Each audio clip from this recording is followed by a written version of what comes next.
तो प्यारे बच्चों, इस वीडियो में मोस्ट इम्पॉर्टेंट क्वेश्चन को डिस्कस करेंगे जो कि चैप्टर 12 से है। ये क्वेश्चन हर बार पेपर में आए हुए हैं। ठीक है, तो ध्यान से देख लो, सभी क्वेश्चन मोस्ट इम्पॉर्टेंट हैं, चैप्टर 12 से हैं।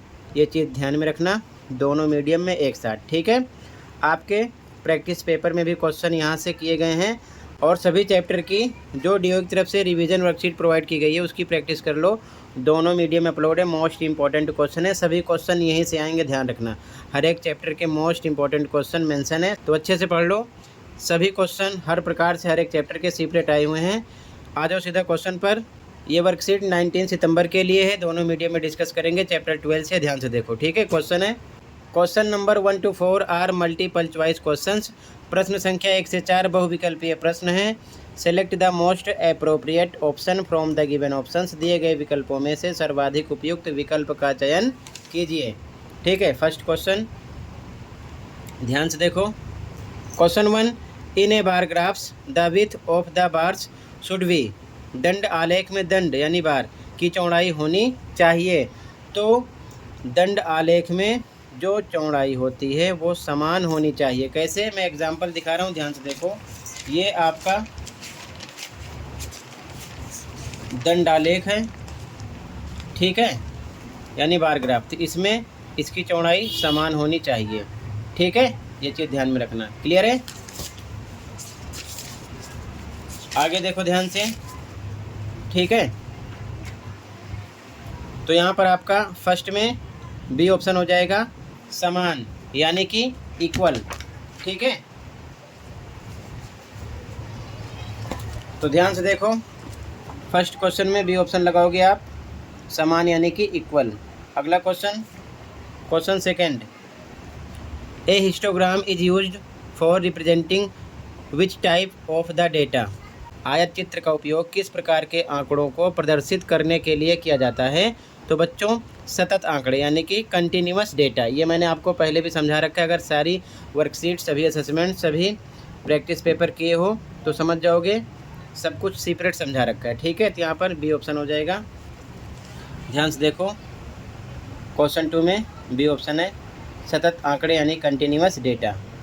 ठीक है, अगला क्वेश्चन है, question third, the class mark of the interval 20 to 30 is. वर्ग अंतराल 20 से 30 का वर्ग चिन्ह यानी क्लास मार्क होगा, क्या होगा, तो दोनों को जोड़कर आधा करते हैं। ठीक है, तो आंसर थर्ड देखो, क्लास मार्क यानी कि वर्ग चिन्ह में 20 + 30/2, दोनों को जोड़कर आधा करेंगे तो 50/2 डिवाइड करो 25 आएगा। बी ऑप्शन हो जाएगा। ये क्वेश्चन हर बार पेपर में आता है। ठीक है, 1 नंबर में, तो आंसर थर्ड हो गया। ठीक है, आगे देखो, question number 4, in A frequency distribution the mid value of A class is 10 and the width of the class is 6। The lower limit of the class is, यानी कि एक बारंबारता वितरण में एक वर्ग अंतराल का वर्ग चिन्ह 10 है और वर्ग की चौड़ाई 6 है। वर्ग की निम्न सीमा, ये आपके प्रैक्टिस पेपर में भी क्वेश्चन आया हुआ है। ठीक है, तो अच्छे से प्रैक्टिस करो, सभी क्वेश्चन यहीं से आएंगे। चैप्टर के सभी इंपॉर्टेंट क्वेश्चन का निचोड़ यहीं पर प्रोवाइड किया गया डीओ की तरफ से। ठीक है, सॉल्यूशन देखो, तो यहाँ पर ध्यान से देखो, फॉर्मूला अप्लाई करोगे, lower limit equal to mid value minus width upon में 2। हिंदी में निम्न सीमा बराबर वर्ग चिन्ह माइनस चौड़ाई बटे में 2। तो वर्ग चिन्ह कितना दिया है, 10, चौड़ाई कितनी दी है, 6 रखेंगे, बाकी सब सेम है। 10 - 6/2, इसको डिवाइड करो, 3 आएगा, 10 में से 3 जाएगा, 7 आएगा। बी ऑप्शन हो जाएगा। मोस्ट इंपॉर्टेंट क्वेश्चन है, फॉर्मूला लिख लेना। ओके, ये चीज़ ध्यान में रखना। क्वेश्चन नंबर 4 हो गया। अगले क्वेश्चन पे आ जाओ, कहीं पर कोई डाउट होगा बताना। ठीक है, क्वेश्चन नंबर 5 जरूर आएगा। Question number 5, draw a histogram for the following data. निम्नलिखित आंकड़ों का एक आयत चित्र बनाइए। अंक यानी कि मार्क्स, विद्यार्थियों की संख्या, नंबर ऑफ स्टूडेंट्स गिवन है। ठीक है, तो सबसे पहले आयत चित्र के लिए हम देखते हैं कि डेटा जो है कंटिन्यूअस फॉर्म में है। तो देखो ध्यान से, 0 से 10, 10 से 20, 20 से 30, 30 से 40, 40 से 50, ये कंटिन्यूअस यानी कि सतत श्रेणी में है। अभी एक क्वेश्चन यहाँ से भी किया गया था, ये देखो सेकंड वाला। ठीक है, आयत चित्र के लिए कंटिन्यूअस डेटा होना चाहिए। तो ऐसे क्वेश्चन करते हैं। कंटिन्यूअस का मतलब जहाँ पर फिनिश होता है वहीं से वर्ग अंतराल स्टार्ट होना चाहिए। 0 से 10, तो 10 से स्टार्ट है 20, फिर 20 से स्टार्ट है 30, इसी प्रकार। ठीक है, इसे बोलते हैं कंटिन्यूअस। सॉल्यूशन देखो ध्यान से, मोस्ट इंपॉर्टेंट क्वेश्चन है, ठीक है। आंसर नंबर 5, इधर ये एक्स एक्सिस है, अंक लिख लिया यानी मार्क्स, ठीक है। 0 से स्टार्ट है, 0, 10, 20, 30, 40, 50, 50 तक है, 60 तक लिख दिया, आगे एक बढ़ाकर। इधर हम विद्यार्थियों की संख्या यानी नंबर ऑफ स्टूडेंट्स लिखेंगे, ठीक है। 5, 10, 4, 6, 7, तो एक एक का गैप लेंगे, यहाँ पर पैमाना ले लेंगे, scale on Y axis, Y अक्ष पर 1 इकाई बराबर 1 विद्यार्थी, 1 यूनिट इक्वल टू 1 स्टूडेंट, ठीक है। तो यहाँ पर 1, 2, 3, 4, 5, 6, 7, 8, 9, 10, 11, हाईएस्ट नंबर 10 है, तो एक बढ़ाकर लिखेंगे 11 तक, ठीक है। ये चीज़ ध्यान में रखना। अब ध्यान से देखो, 0 से 10 5 है, तो 0 से 10 5 ये कलर किया। 10 से 20 10 है, 10 से 20 10 है, 10 यहाँ पर है, रेड कलर किया। 20 से 30 4 है, तो 20 से 30 ये 4 है, ठीक है, ग्रीन कलर किया। 30 से 40 6 है, तो 30 से 40 6 है, ब्लू कलर किया। 40 से 50 7 है, 40 से 50 7 है, ठीक है ना। तो 40 से 50 7 है, ठीक है, 7 पर कलर किया, ठीक है। तो इस प्रकार हम अलग अलग कलर कर दिए हैं, आप चाहो तो भी कर सकते हो, नहीं करोगे तब भी चलेगा। यहाँ पर लिख दिया 5, 10, 4, 6, 7, ठीक है। तो ये आपका आंसर नंबर कौन सा हो गया? आंसर नंबर 5 क्लियर हो गया, ठीक है। ऐसे ही बना लो, ठीक है। मोस्ट इम्पॉर्टेंट क्वेश्चन है, पेपर में ज़रूर आएगा, ये चीज़ ध्यान में रखना, ठीक है। अगले क्वेश्चन पे आ जाओ। क्वेश्चन नंबर 6, ध्यान से देखो, यहाँ पर मेंशन है, in a particular section of class 9th 40 students were asked about the month of their birth and the following graph was prepared for the data so obtained. 9वीं कक्षा के 40 विद्यार्थियों से उनके जन्म का महीना बताने के लिए कहा गया। इस प्रकार प्राप्त आंकड़ों से निम्नलिखित आलेख बनाया गया है। ये आलेख है इंग्लिश में, हिंदी में, ठीक है। इधर जन्म के महीने, विद्यार्थियों की संख्या, month of birth, number of students. तो यहाँ पर कह रहा है कि ऊपर दिए गए आलेख को देखकर निम्नलिखित प्रश्नों के उत्तर दीजिए।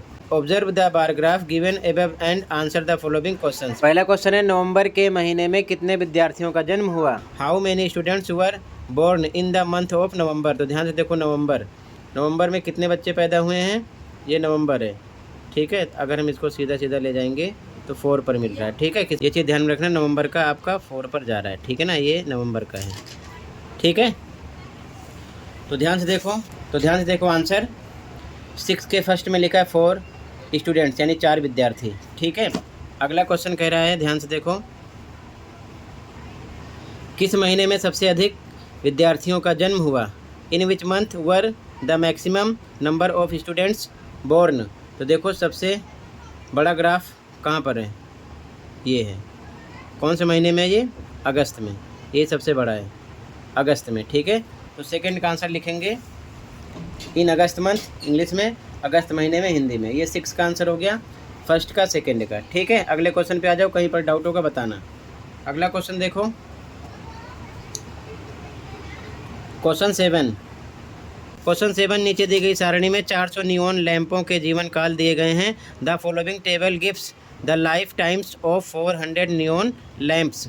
यहाँ पर जीवन काल, लाइफ टाइम, लैंपों की संख्या, नंबर ऑफ लैंप्स गिवन है।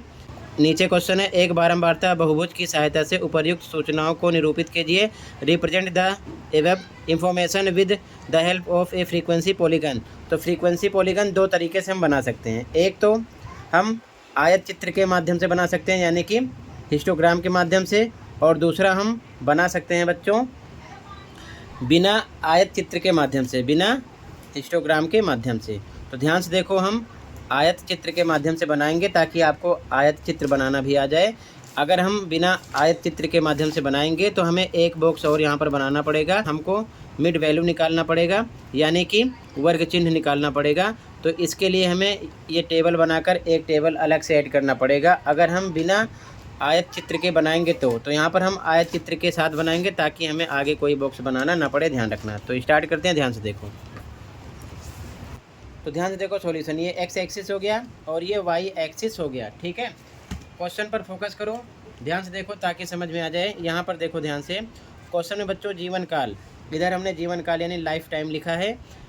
300 से स्टार्ट है, 300 से 400, 400 से 500, 500 से 600।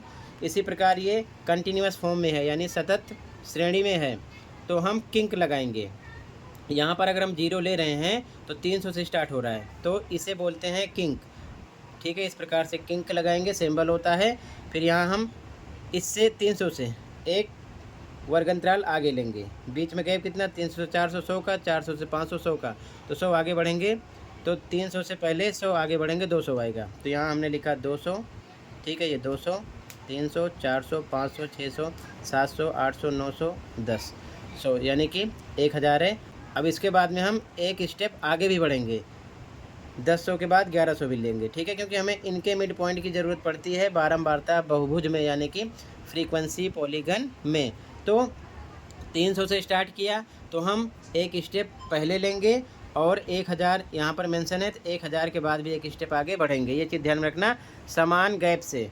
ठीक है, 100 का गैप है, तो 100 गैप से 300 से पहले 200 आएगा और 1000 के बाद 1100 आएगा, ध्यान रखना। ठीक है, अब इसके बाद में इधर हम वाई एक्सिस पर लैंपों की संख्या यानी कि नंबर ऑफ लैंप्स लिखेंगे। यहाँ पर देखो हाईएस्ट नंबर है 90, तो 10-10 का गैप लेंगे। ठीक है, तो सबसे पहले यहाँ लिखेंगे स्केल पैमाना, वाई अक्ष पर 1 इकाई बराबर 10 lamp, on Y axis 1 unit equal to 10 lamps, तो 10 के हिसाब से 10, 20, 30, 40, 50, 60, 70, 80, 90। हाईएस्ट नंबर यहाँ पर 90 है इसमें। ठीक है, तो एक आगे बढ़ जाते हैं, 100 तक करेंगे। ठीक है, 300 से 400 पर 10 है। ठीक है, 10 लैंप हैं, तो 300 से 400 पर 10 ये बना। इसके बाद में 400 से 500 60 है, तो 400 से 500 60 ये बना ये। ठीक है, इसके बाद में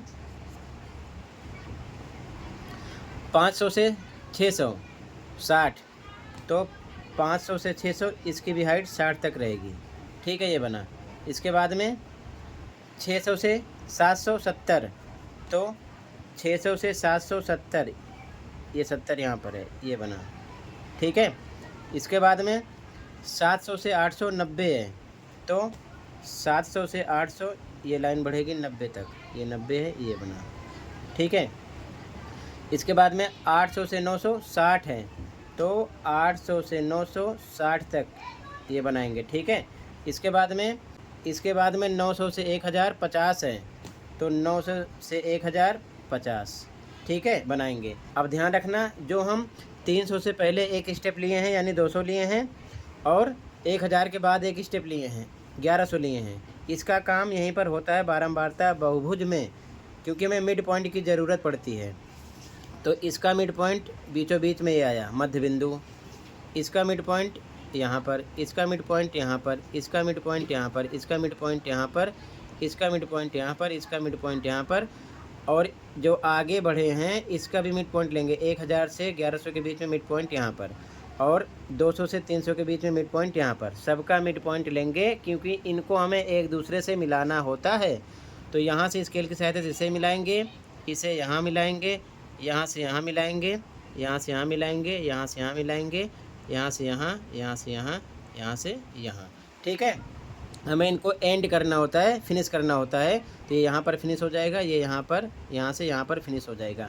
इसीलिए यहाँ पर हम एक स्टेप पहले लिए हैं, ठीक है ना, क्लास इंटरवल में, और एक स्टेप बाद लिए इधर 1000 के बाद, क्योंकि इन्हें हमें फिनिश करना होता है। ठीक है, तो ये हो जाएगा बारंबारता बहुभुज यानी कि फ्रीक्वेंसी पॉलीगन। ऐसे ही लिख लो। अगर आप चाहो तो आप बिना आयत चित्र के माध्यम से भी बना सकते हो। उसके लिए आपको क्वेश्चन में एक बॉक्स और बनाना पड़ेगा जिसका नाम होगा वर्ग चिन्ह। ठीक है, यानी कि मिड वैल्यू। अब उसके बाद में उस हिसाब से फिर से बनाओगे तो आयत चित्र नहीं रहेगा, मिड पॉइंट पे ही सीधा आ जाएगा। ठीक है ना, ये बन जाएगा। तो दोनों तरीके से आप कर सकते हो। आई होप अच्छे समझ में आया होगा। फिर भी कहीं पर कोई डाउट है कमेंट कर सकते हो। मिलते हैं अगले वीडियो में। Thank you for watching and take care. Okay.